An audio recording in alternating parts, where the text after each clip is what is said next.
तो आज का जो हमारा ये कार्यक्रम है वो कार्यक्रम उसी जो ज्ञान है चोपड़ा जी का, उसी ज्ञान की एक झलक आप लोगों को यहाँ सीखने को मिलने वाली है। और किस प्रकार से आप कम समय में एस्ट्रोलॉजी को शॉर्ट टाइम में सीख करके और बहुत बढ़िया प्रेडिक्शन कर सकते हैं, ये आज आपको चोपड़ा जी सिखाने वाले हैं। ऐसे विद्वान जो ऑलरेडी ज्योतिष से सीख चुके हैं, किसी भी ऑर्गेनाइजेशन से, किसी भी विद्वान से, वो भी इसका लाभ उठा पाएंगे। उनको भी ऐसे सूत्र मिलने वाले हैं जिनसे आप आसानी से बहुत अच्छा प्रेडिक्शन कर पाएंगे। उतनी देर आप प्रॉपर तरीके से केवल और केवल इस पर ध्यान दें। यहाँ आपको 101% कुछ ऐसे सूत्र मिलने वाले हैं जो आपको जीवन में काम आएंगे। ये मैं आपको गारंटी के साथ बोल सकता हूँ, ये मेरा वादा है कि चोपड़ा जी की क्लास में आपको कुछ सीखने को ना मिले, ऐसा हो ही नहीं सकता। चाहे वो उनका नेटवर्क है, चाहे उनकी नॉर्मल डेमो क्लास हो, चाहे उनकी प्रॉपर क्लास हो, तो यहाँ पर 100% आपको बहुत कुछ सीखने को मिलने वाला है। तो चोपड़ा जी प्लीज आज का सेशन जो है वो आप शुरू करें। वैसे भी 3 और 8 का अंक आ गया है। हाँ 3 जी। और 8 का मतलब 11 होता है, तो 11 शुभ अंक माना गया है हिंदू धर्म में। तो प्लीज आप शुरू करिए। सर, मैं एस्ट्रो सुनील चोपड़ा आप सभी लोगों का अभिनंदन करता हूं। आप लोग इस प्रोग्राम में आए, आपका बहुत बहुत धन्यवाद। सबसे पहले वेलकम करूंगा मैं आप सब लोगों का। और अपना डेमो शुरू करने से पहले श्री गणेश जी का आह्वान करूंगा, उन्हें प्रणाम करूंगा कि वो आए और हमारे इस कार्यक्रम को आगे बढ़ाएं।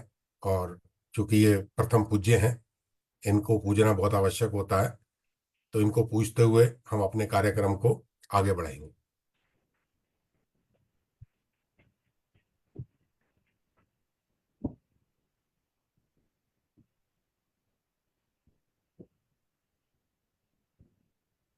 धन्यवाद। मैं एस्ट्रोलॉजर सुनील चोपड़ा। मुझे 25 साल का एक्सपीरियंस है एस्ट्रोलॉजी करते हुए। थोड़ा सा मैं अपना परिचय दे दूं आपको। मैंने वैदिक किया हुआ है। मैंने वैदिक में एक यूनिवर्सिटी से एमए भी किया है ज्योतिष से, और आईकास से भी मैंने कोर्सेज किए हुए हैं। मैं केपी भी करता हूँ, न्यूमरोलॉजी भी करता हूँ, वास्तु भी करता हूँ और पामिस्ट्री भी करता हूँ। ये सारी चीज़ें मैंने सीखी हैं। हर चीज़ की कहीं ना कहीं जरूरत पड़ती है थोड़ी थोड़ी, तो इसलिए ये सारी चीज़ें मुझे सीखनी पड़ी। मैंने जो अपने लाइफ के अंदर जब सीखा, तो देखा कि 2-2 साल के कोर्स होते हैं यूनिवर्सिटीज के अंदर, मैंने भी किया हुआ है। तो उसमें ऐसी चीजें पढ़ाई जाती हैं जिनकी हमें आज की डेट में आवश्यकता नहीं पड़ती है।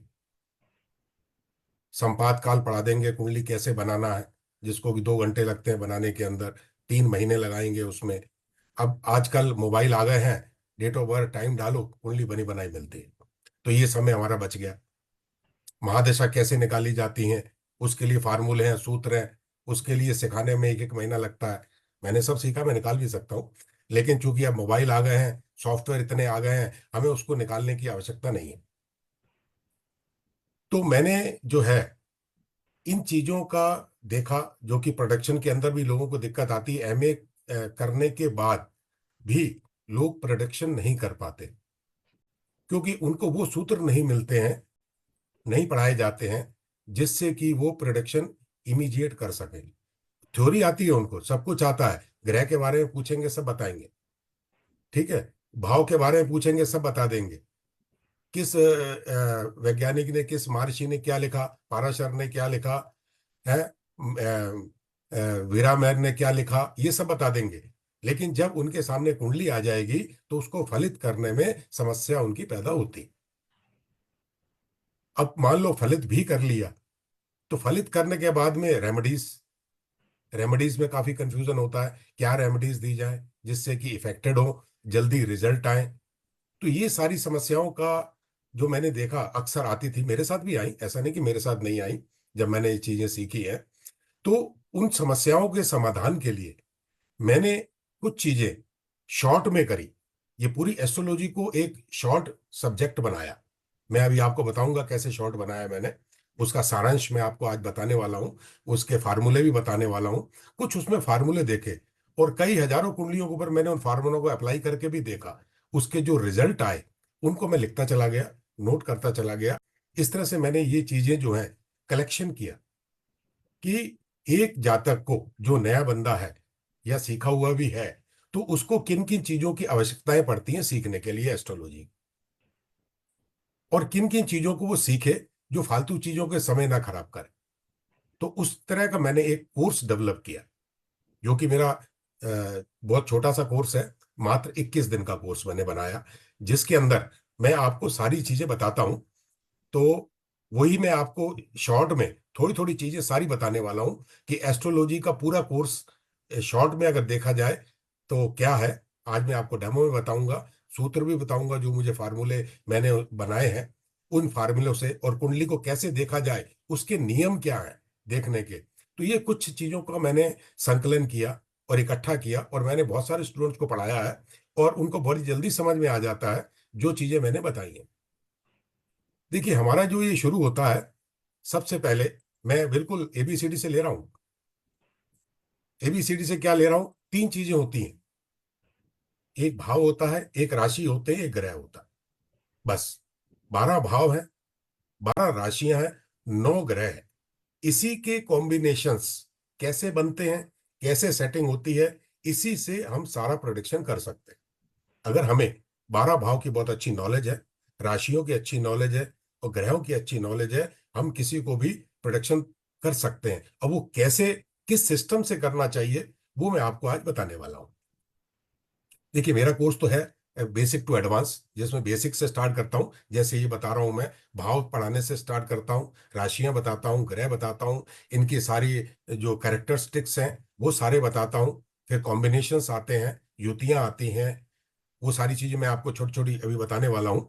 तो इन चीजों को जानकर आदमी कुंडली का प्रोडक्शन बड़ी आसानी से कर सकता है। अब जैसे ये 12 भाव है, 12 भाव क्या है? हमारे ऋषि मुनियों ने हमारे ब्रह्मांड मंडल को, जो कि 360 डिग्री का एक गोला होता है, उस गोले को 12 भागों में बांटा, 30-30 डिग्री का एक भाव बना दिया। अब मान लीजिए कोई डिपार्टमेंट है, बैंक है या सरकारी कार्यालय है, आप देखते हैं कि हर कार्यालय में या बैंक में हर विंडो अलग अलग प्रकार की होती है। कैश विंडो अलग होगी, एफडी बनाने वाले की विंडो अलग होगी, मैनेजर की विंडो अलग होगी, ठीक है। और आपको पैसा निकालना है तो उसकी विंडो अलग है, पैसा जमा करना है उसकी विंडो अलग है। जनरली क्या होता है, हम सही विंडो पे नहीं पहुंच पाते, तो हम इधर से उधर भटकते रहते हैं। तो 12 भाव जो है, अपने आप में एक एक डिपार्टमेंट है। डिपार्टमेंट कैसा है, ये देखिए। 12 भाव में एक प्रथम भाव जो बीच का लग्न होता है, इसे हम प्रथम भाव कहते हैं, लग्न भी कहते हैं। इस तरह से 12 भाव विभाजित किए हैं, प्रथम, द्वितीय, तृतीय, चतुर्थ, पंचम, षष्ठम, सप्तम, अष्टम, नवम, दशम, एकादश और द्वादश। ये संस्कृत शब्द है, उस प्रकार से 1 2 3 4 भी कह सकते हैं। संस्कृत में प्रथम कहते हैं पहले भाव को, इस वजह से संस्कृत शब्दों में इसको उपयोग किया गया है। अब 12 भाव क्या है? ये लग्न है, लग्न हमारे बारे में बताता है। व्यक्ति के बारे में आपको जानना है तो लग्न से आप पूरी व्यक्ति के चरित्र चित्रण, उसका स्वरूप, उसके बाल, उसका चेहरा, उसका रंग रूप कैसा, सारी चीजें जान सकते हैं। दूसरा धन भाव, इससे बैलेंस धन के बारे में जान सकते हैं। तीसरा पराक्रम का भाव है, साहस के बारे में, छोटे भाई बहनों के बारे में। ये डिपार्टमेंट है जो मैं बता रहा था, बैंक में डिपार्टमेंट होते हैं, इस तरह से ये 12 डिपार्टमेंट है हमारे। चौथे से सुख साधन, माता का भाव है ये। पांचवें से शिक्षा संतान, छठवें से ऋण रोग और शत्रु देखते हैं। सातवें से परिवार व्यापार, पत्नी, पार्टनरशिप, ये देखी जाती है। आठवें से मृत्यु रोग भाव होता है ये। नवां भाग्य का भाव है हमारा, प्रारब्ध है हमारा, यात्रा का भाव है। 10वां जो है कर्म क्षेत्र है हमारा, पिता का भाव भी कहते हैं। 11वां लाभ भाव का है कि हमारी इनकम क्या होगी, हमारा पैसा कैसा रहेगा, लाभ क्या होगा, में होगा या नहीं होगा। 12वां व्यय का है, कोर्ट कचहरी, व्यय, विदेश यात्रा, ये सारी चीजें, विदेश में रहना, ये सारी चीजों के ये 12 भाव बना दिए, 12 डिपार्टमेंट। सिंपल है, इसका अपन विस्तार से वर्णन करते हैं जब पढ़ाते हैं। तो अभी मैं सिर्फ टॉपिक टॉपिक बता रहा हूं आपको। ये 12 भाव हमारे हो जाते हैं। उसके बाद आ जाती हैं हमारी राशियां। 12 राशियां होती हैं। जैसे 1 नंबर को मेष कहते हैं, मेष, वृषभ, मिथुन, कर्क, सिंह, कन्या, तुला, वृश्चिक, धनु, मकर, कुंभ और मीन। ये 12 राशियां हमारी। इन 12 राशियों का पूर्णतया वर्णन करते हैं। और ये राशियां कैसी हैं, तत्व क्या है इनके। अग्नि तत्व, जो मेष राशि अग्नि तत्व में आती है। वृषभ राशि पृथ्वी में आती है। मिथुन वायु में आती है। चौथा जो है कर्क राशि जल में आती है। इसी तरह से 3 भागों में और बट जाती है। ऐसे ही चलती है। तो इस तरह से ये तत्वों के बारे में जानकारियां होती हैं कि हमारे तत्व कौन कौन से हैं, क्योंकि राशियां जो तत्वों के आधार पर होती हैं, ये हमारी 12 राशियां हैं। और 12 राशियों के अपने अपने एक स्वामी होते हैं।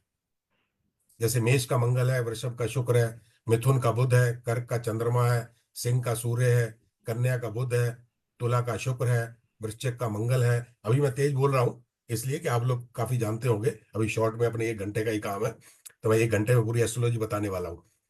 और धनु का गुरु है, मकर का शनि है, कुंभ का भी शनि है, मीन का गुरु है। इस तरह से 12 राशि होती हैं, इनके स्वामी होते हैं। इन लोगों को देखना हमारे लिए बहुत जरूरी होता है। अब आता है सवाल ग्रह। 9 ग्रह हैं हमारे। वार के हिसाब से ग्रह बने हुए हैं। सूर्य है, चंद्रमा है, मंगल है, बुध है, गुरु है, शुक्र है, शनि है और राहु केतु है और शुक्र है। इस तरह से हमारे जो राहु केतु हैं, ये छाया ग्रह होते हैं। इन्हें हम छाया ग्रह कहते हैं। और इनके सारे अंग भी होते हैं हमारे भावों के। जो अंग हैं ग्रह के, शरीर के अंग देखते हैं। सूर्य जो है हड्डियों का कारक ग्रह है। चंद्रमा रक्त का है। मंगल जो है बोन मैरो का है, मसल्स का है। बुध जो है त्वचा का कारक ग्रह है। गुरु चर्बी एवं कफ का है। शुक्र जो है वीर्य का है। शनि जो है नर्वस सिस्टम का है। और राहु केतु है जो वात का कारक होते हैं और पेट का भी कारक होता है। तो इस तरह से इनके ये चीजें डिपार्टमेंट पूरे के पूरे बांटे गए हैं। और हर ग्रह के अपने अपने टाइमिंग होते हैं, समय होता है। सूर्य जो है 1 महीना एक भाव के अंदर रहता है। चंद्रमा जो है 2.25 दिन रहता है।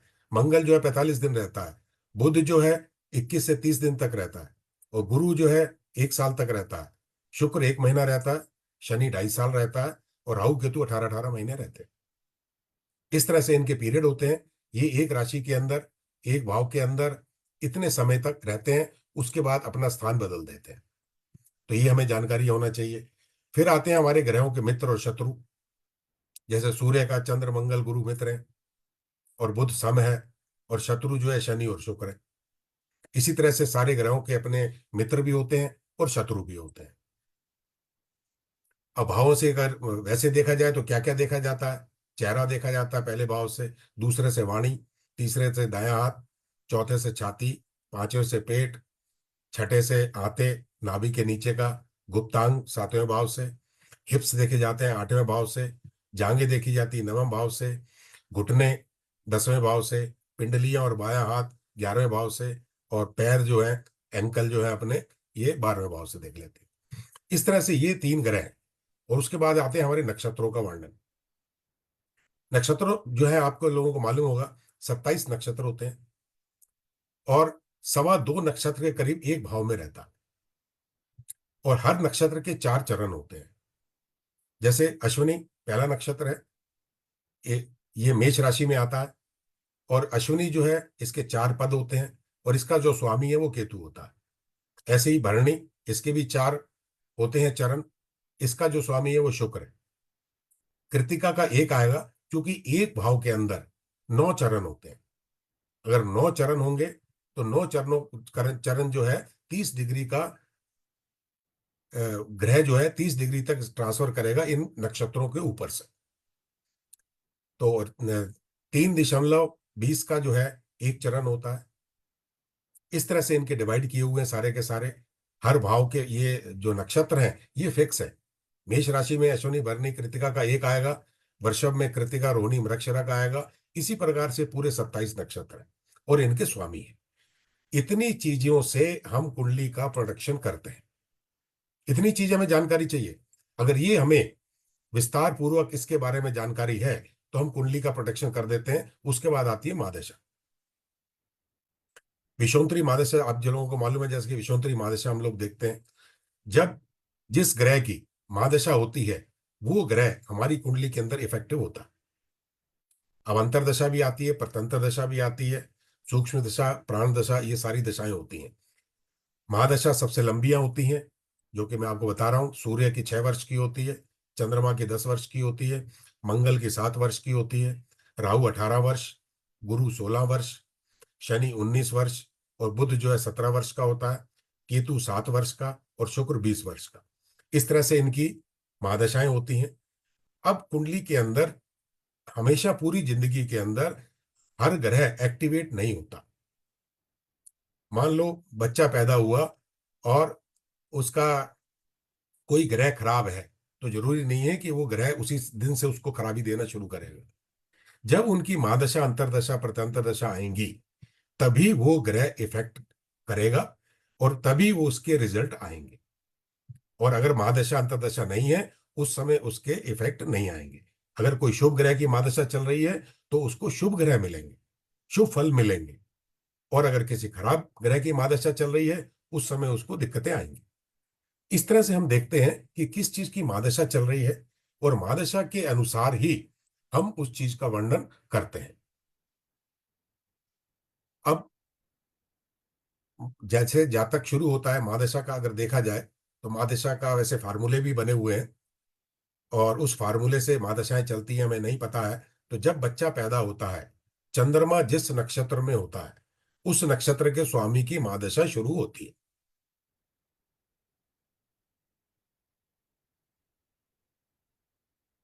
अब ये जब चीजें हमें पूरी ज्ञात हो जाती हैं, महादशा हमने पता कर ली, ग्रह के बारे में पता कर लिया, राशियों के बारे में पता कर लिया, ठीक है, भाव के बारे में पता कर लिया। अब क्या होता है, कभी कभी कुछ योग आते हैं, जैसे नीच भंग राजयोग। लोग ध्यान नहीं देते हैं। अगर कोई ग्रह आपकी कुंडली के अंदर नीच का है, तो हमें उससे नीच के इफेक्ट दे रहा है या नहीं दे रहा है, हमें ये देखना आवश्यक है। क्या वो नीच के इफेक्ट दे रहा है हमें? मान लो चंद्रमा वृश्चिक राशि के अंदर अष्टम भाव में बैठा है, तो कई लोग क्या देखते हैं, कहते हैं साहब आपका तो चंद्रमा खराब है। अगर वो नीच भंग हो रहा है तब, नीच भंग अगर हो जाता है तो राजयोग बनता है। नीच भंग कैसे होता है? यदि किसी कुंडली में एक उच्च ग्रह के साथ में एक नीच ग्रह बैठ जाए, तो कुंडली में नीच भंग राजयोग हो जाता है। जैसे कि मीन राशि के अंदर शुक्र और बुध दोनों बैठ गए,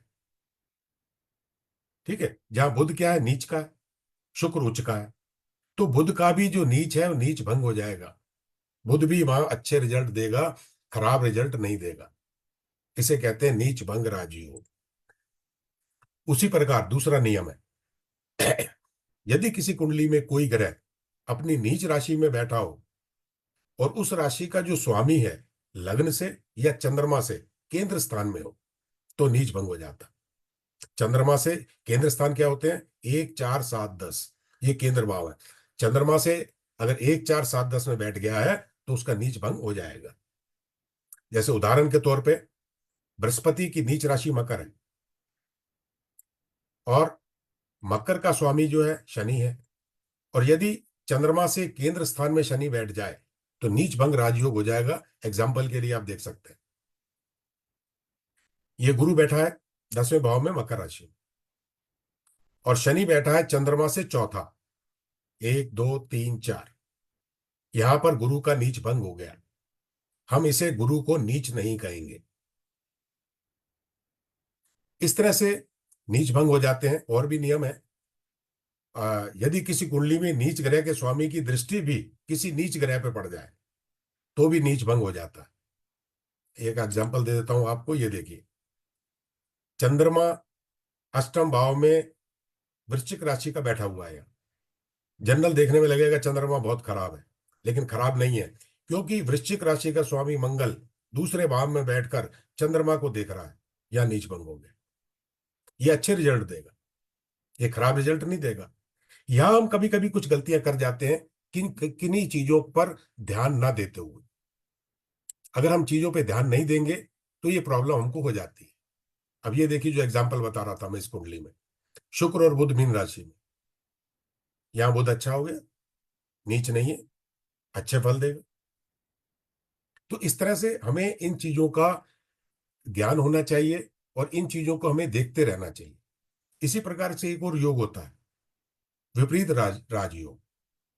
यदि विपरीत राजयोग के बारे में हमें जानकारी नहीं है तो हमारे प्रोडक्शन गलत हो जाएंगे। इसके कुछ नियम है। पहला नियम क्या है कि लग्नेश बलवान होना चाहिए। लग्नेश बलवान मतलब 10 या 20 डिग्री के बीच होना चाहिए, क्योंकि 0 से 10 डिग्री का बच्चा मानते हैं, 10 से 20 का यंग मानते हैं, 20 से 30 का बूढ़ा मानते हैं, मृत मानते हैं। अगर आपका लग्नेश बलवान है, 10 या 20 डिग्री के बीच में है और 6, 8, 12 घरों में नहीं बैठा है, जो त्रिक भाव होते हैं 6, 8 और 12, यदि उसमें नहीं बैठा है, ठीक है, और ना ही वो नीच राशि में बैठा हो, ये 3 नियम है उसके। लग्नेश बलवान होना चाहिए, त्रिक भाव में नहीं होना चाहिए और नीच में नहीं होना चाहिए। और जब जातक की कुंडली में छठे भाव का स्वामी अष्टम भाव में या द्वादश भाव में बैठ जाए, छठे भाव का स्वामी अष्टम भाव में या द्वादश भाव में बैठ जाए तो विपरीत राजयोग हो जाता है। इसी प्रकार से अष्टम भाव का स्वामी छठे में या 12वें में बैठ जाए, 12वें भाव का स्वामी छठे या 8वें भाव में आ जाए तो विपरीत राजयोग बन जाता है। तो मेरा बताने का मतलब ये है, ये छोटी छोटी चीजें हमें मालूम होना चाहिए। इसी तरह से और भी चीजें बनती हैं, और भी राजयोग होते हैं। ये विपरीत राजयोग जो हर्षल, सरल, विमल के नाम से होते हैं, जो मैंने अभी तीनों बताया आपको। छठे का स्वामी अष्टम में बैठ जाए या 12वें में बैठ जाए, और अष्टम भाव का स्वामी छठे या 12वें में बैठ जाए, और द्वादश का स्वामी छठे या 8वें में बैठ जाए, तो ये पहले को हर्षल, दूसरे को सरल, तीसरे को विमल, ये नाम दिए गए हैं। लेकिन अब हमें याद है तो नामों की भी इतनी जरूरत नहीं होती, क्योंकि वो नहीं पूछता कोई जातक हमारे से कि इसका नाम क्या था, ये जो योग है। और भी कई प्रकार के योग होते हैं, जैसे कमेंद्रुम योग है, चंद्रमा से बनने वाले योग। चंद्रमा से 3-4 प्रकार के योग बनते हैं, जैसे सुनफा योग, अनफा योग, दुर्धरा योग, कमेंद्रुम योग, गज केसरी योग। कमेंद्रुम योग में चंद्रमा के दोनों तरफ कोई भी ग्रह ना हो, दोनों भाव खाली हो, तो उसको हम कमेंद्रुम योग कहते हैं, ठीक है। और यदि एक तरफ बैठा हो तो उसे सनफा, दूसरी तरफ बैठा हो तो अनफा, और दोनों तरफ बैठा हो तो दुर्धरा। अगर चंद्रमा के एक तरफ बैठा है तो उसे सुनफा योग कहेंगे, और दूसरी तरफ बैठा है तो उसे अनफा योग कहेंगे, और अगर दोनों तरफ ग्रह है तो उसे दुर्धरा योग कहेंगे। तो इस तरह से हमें योगों के बारे में जानकारियां होना बहुत आवश्यक है। अगर योगों की जानकारियां होंगी तो हम अपनी प्रोडक्शन कर सकेंगे। और सूर्य को छोड़कर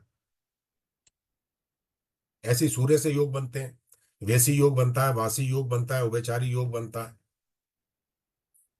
यदि सूर्य से दूसरे भाव में कोई ग्रह हो तो वैसी योग बनेगा चंद्रमा को छोड़कर, और सूर्य से 12वें भाव में कोई ग्रह हो तो वासी योग बनेगा, और यदि दूसरे व 12वें दोनों में कोई ग्रह हो तो उभयचारी योग कहते हैं। तो इस तरह से ये योगों का निर्माण होता है।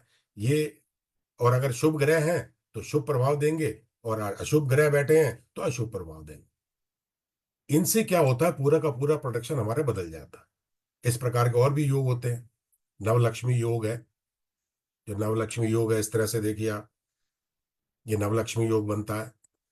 माला योग है, अगर पूरे शुभ ग्रह केंद्र में बैठ जाए, ये चारों बैठे हुए हैं देखिए आप कुंडली के अंदर, चारों ग्रह अगर केंद्र में बैठ गए तो ये माला योग बनता है। ये काफी शुभ होता है। शुभ ग्रह चारों भाव में बैठे हैं, चंद्र, गुरु, शुक्र और बुध, ये एक शुभ ग्रह है, पापी ग्रह नहीं है। अगर पापी ग्रह केंद्र में ना हो और शुभ ग्रह सारे बैठ जाएं तो माला योग कहलाता है, और माला योग जो है काफी बेनिफिशियल होता है। तो इस तरह से मैंने कई चीजों का संग्रह किया है। अब यह है, ग्रहों के बल भी देखते हैं कि कौन सा कैसा बल है उनका। सूर्य शनि से शनि के बल में वृद्धि होती है, शनि मंगल से मंगल के बल में वृद्धि होती है। युतियां, सूर्य और शनि अगर दोनों एक साथ बैठे हो तो शनि बलवान हो जाएगा, सूर्य वीक हो जाएगा। और शनि और मंगल दोनों एक साथ बैठ जाए तो मंगल के बल में वृद्धि हो जाएगी। शनि केतु से केतु का बल 4 गुना बढ़ जाता है, शनि और केतु एक साथ बैठे हो तो। और मंगल और गुरु ये दोनों एक साथ बैठे हो तो गुरु का बल बढ़ता है। गुरु और चंद्रमा से चंद्रमा का बल बढ़ता है। चंद्र और शुक्र ये दोनों बैठ जाएं तो शुक्र का बल बढ़ जाता है, और बुध और चंद्र बैठ जाए तो चंद्र का बल बढ़ जाता है। इस तरह से किस ग्रह का बल किस ग्रह के साथ बैठने से बढ़ रहा है या कम हो रहा है, ये चीजें सारी हम उसको देख सकते हैं। अब कुछ युतियों के प्रभाव है, मैं आपको बता देता हूं जो निश्चित है।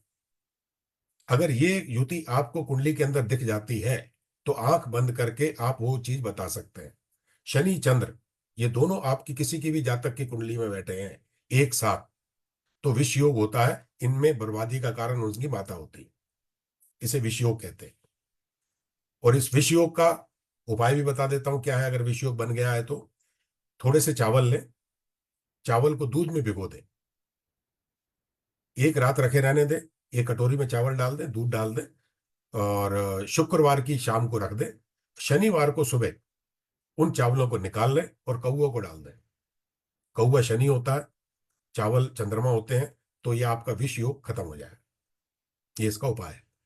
इसी तरह से सूर्य और राहु, अगर सूर्य और राहु एक साथ बैठे हैं कुंडली में कहीं भी किसी भी भाव में, तो सूर्य ग्रहण कहलाता है, पितृदोष कहलाता है। उसे व्यक्ति को पितृदोष की पूजा करनी चाहिए। पितृदोष की पूजा कराएंगे तो उनका पितृदोष खत्म हो जाएगा। बुध केतु छठे भाव में हो तो जातक निपुंसक होगा और एक बार जेल जरूर जाएगा। ये चीजें आप आंख बंद करके कह सकते हैं। और सातवें भाव में बुध केतु का कंपोजिशन बन जाए तो बदनामी के योग, वो व्यक्ति के ऊपर इलिगेशंस लगेंगे बेमतलब के। जैसे ही बुध केतु आप सातवें भाव में देख लें, आप उसे बता दीजिए कि इसको बदनामी के योग आने वाले हैं जब इनकी मादशाएं आएंगी। और बुध शुक्र होगा तो व्यक्ति कला प्रेमी होगा, कला से प्रेम करेगा, कोई ना कोई कला उसके अंदर जरूर होगी, आर्टिस्ट होगा, सिंगर होगा, कुछ भी हो सकता है। गुरु शुक्र ये अगर दोनों किसी भी कुंडली में बैठ जाए तो जातक नटवर लाल की तरह कार्य करेगा। इसकी टोपी उसके सर, उसकी टोपी उसके सर। इसी प्रकार गुरु चंद्र अगर सातवें भाव में बैठ जाए तो व्यक्ति बहुत सुंदर होगा, अधिक सुंदर, हीरोइन की तरह, हीरो की तरह। और गुरु राहु का कॉम्बिनेशन हो जाए तो सांस की बीमारी। गुरु राहु जब एक साथ बैठे हो, आप तुरंत जातक से कह दीजिए आपकी सांस की बीमारी हो गई है, होने वाली है, तो उसको सांस की बीमारी जरूर होगी। इस तरह से मैंने ये कलेक्शंस किए हैं। ऐसे मेरे पास कई युतियां हैं, कई फार्मूले हैं, इनके उपाय भी हैं, सारे रेमेडीज भी हैं इनकी मेरे पास में। ये सारी रेमेडीज भी मैं देता हूँ, सारी रेमेडीज भी सिखाता हूँ। तो इस तरह से ये सारी चीजें जो है मैं अपने कोर्स के अंदर, जो 21 दिन का मैंने कोर्स डिजाइन किया हुआ है, उसमें पहले जो है वो पढ़ाता हूँ, और उसके बाद में ये सारी चीजें बताता हूँ एडवांस की। और इतनी बता देता हूँ 21 दिन के अंदर कि जातक जो है खुद कुंडली देख के बताना शुरू कर देता है। क्योंकि अगर फार्मूले आपके पास हैं तो आपको कंफ्यूज होने की जरूरत ही नहीं है। आपने सूर्य राहु का कंपोजिशन देखा या राहु चंद्रमा का देखा, चंद्र ग्रहण या सूर्य ग्रहण होना ही होना है। राहु चंद्र बैठे हैं तो उनकी माता को तबीयत खराब होगी या उसका मन खराब होगा, आंख बंद करके बता सकते हैं। इसी तरह से बहुत सारे कॉम्बिनेशन है मेरे पास में। ये मैंने अपने 25 साल की प्रैक्टिस के अंदर ये सारे कलेक्ट किए हैं, लिखे हैं, रेमेडीज लिखी हैं। हर भाव की रेमेडीज है मेरे पास में। कौन से भाव में कौन सा ग्रह बैठा हो तो क्या रेमेडीज देना है, क्या उपाय देना है, तो सारे उपाय हैं। जबकि ये कोर्स बहुत बड़ा होता है। इस कोर्स की अगर देखा जाए, बेसिक टू एडवांस कोर्स की जो फीस है 60,000 से कम कोई नहीं लेता है। लेकिन मैं जो है इस कोर्स की फीस मात्र 11,000 रुपये ले रहा हूँ। 21 दिन का ये कोर्स है, 11,000 में है। अगर आप लोग ये कोर्स करना चाहें, इच्छुक हो, मुझसे अगर सीखना चाहें, मेरे पढ़ाने का तरीका आपको अच्छा लग रहा हो और ये चीजें सारी चाहिए हो, 701 रेमेडीज की लिस्ट है मेरे पास, पीडीएफ है। रेमेडीज 701 रेमेडीज, 701, वो जो कि मैं सारी देता हूं। और कम से कम 50 सूत्र है मेरे पास में, जो आप देख लेंगे और आंख बंद करके बता देंगे तो होगा।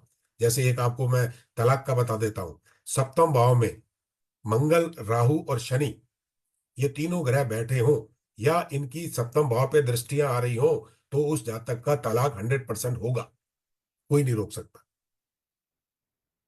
बशर्ते गुरु की अगर दृष्टि आ जाएगी तो तलाक कागजों पर नहीं होगा।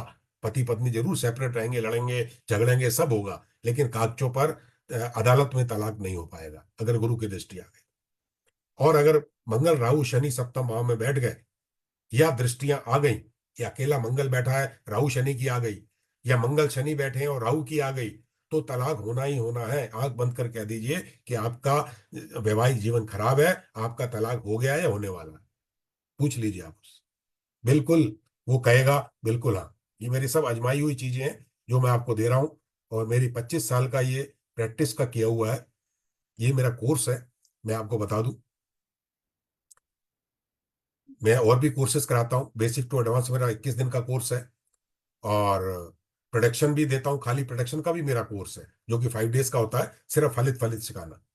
पंचांग पढ़ाता हूँ मैं, पंचांग का कोर्स भी कराता हूँ, 6 दिन का है, क्योंकि एस्ट्रोलॉजी के लिए पंचांग भी बहुत जरूरी होता है। तो पंचांग का भी एक कोर्स है, मैं अपने इसी वीआईपी प्लेटफॉर्म पे कराता हूँ और करा चुका हूँ। और प्रश्न कुंडली केपी पे आधारित 5 डेज का कोर्स है। प्रश्न कुंडली, जो किसी पे कुंडली नहीं है, कुछ भी नहीं है, तो आप प्रश्न कुंडली से भी उसके उत्तर दे सकते हैं। लाल किताब का कोर्स कराता हूँ 21 दिन का, लाल किताब का भी कोर्स है, उसकी भी अलग रेमेडीज है। केपी का है कोर्स, ये भी 21 दिन का कोर्स है। केपी कोर्स का, केपी पद्धति आप सीखना चाहें तो सीख सकते हैं। हमारा ये वीआईपी प्लेटफॉर्म है, और इस वीआईपी प्लेटफॉर्म पे हम और भी कोर्सेज कराते हैं एस्ट्रोलॉजी के अलावा, जिसमें पामिस्ट्री बेसिक टू एडवांस पढ़ाई जाती है, एस्ट्रो पामिस्ट्री पढ़ाई जाती है, प्रैक्टिस कोर्सेज होते हैं, एस्ट्रोलॉजी कोर्सेज होते हैं, वास्तु पढ़ाया जाता है, न्यूमरोलॉजी पढ़ाई जाती है, नेम न्यूमरोलॉजी पढ़ाई जाती है, मोबाइल न्यूमरोलॉजी पढ़ाई जाती है। तो ये सारी चीजें हमारे वीआईपी कोर्स के अंदर अवेलेबल है, तो आपको ये सारी चीजें मिल सकती हैं। तो ये 21 दिन का मेरा कोर्स है। अगर आप लोग कोई भी ज्वाइन करना चाहे, तो ये स्टार्ट कर रहे हैं हम लोग। तो 2-3 कोर्स मेरे ऑलरेडी चल रहे हैं, जिसमें कि समय की कोई सीमा नहीं है, जिस समय आप करना चाहे उसी समय कर सकते हैं। मेरे कोर्सेज सुबह 9 बजे से लेकर रात को 10 बजे तक चलते हैं, और मैं ही पढ़ाता हूँ। एक बैच बना लेता हूँ, और मेरे बैच के अंदर 5 से लेकर 10 तक ही स्टूडेंट होते हैं, इससे ज्यादा मैं नहीं रखता हूँ। 5 स्टूडेंट है या 10 स्टूडेंट है, इतने स्टूडेंट हो जाते हैं तो मैं बैच बना लेता हूँ, और बैच बना के 1 घंटा इसको पढ़ाता हूँ। मंडे टू फ्राइडे मेरी क्लासेस होती हैं, और 2-3 क्लासेस मेरी ऑलरेडी चल रही हैं। तो मेरी 1100 रुपये फीस है एक कुंडली देखने की। ये मेरा मोबाइल नंबर है, तो आप कुंडली का एनालिसिस भी करा सकते हैं। इस तरह से ये चीजें हैं, जिसमें ये सारी चीजें हमारे एक ही प्लेटफॉर्म पे होती हैं। तो जो लोग हमारे साथ जुड़ना चाहें, तो वो लोग जुड़ सकते हैं, नंबर नोट कर सकते हैं। ये नंबर सारे ग्रुपों में भी डल जाएगा, जिस ग्रुप में आप लोग जुड़े हुए हैं, जिस ग्रुप से आप लोग आए हैं, तो ये सारी चीजें आपको मिलेंगी।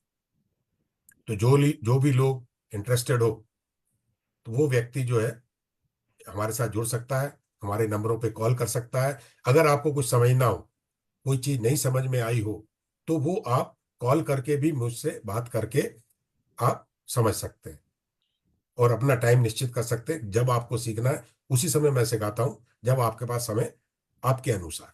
भाई ये है कि बैच बनना चाहिए, एक बैच पूरा हो जाए 5 से लेकर 10 लोगों के बीच में, तो वो टाइम देकर हम सिखाते हैं। अब आप धन्यवाद लोगों का चोपड़ा जी, कुछ। बहुत बढ़िया आपकी presentation, thank you very much. और अब राकेश सिंह जी का कोई हाउ मच क्या है, हाउ मच समझ में नहीं आया। तो किसी का भी अगर कोई सवाल है तो वो हैंड रेज करे, हाँ, और वो यहाँ पर अपना सवाल पूछ सकता है।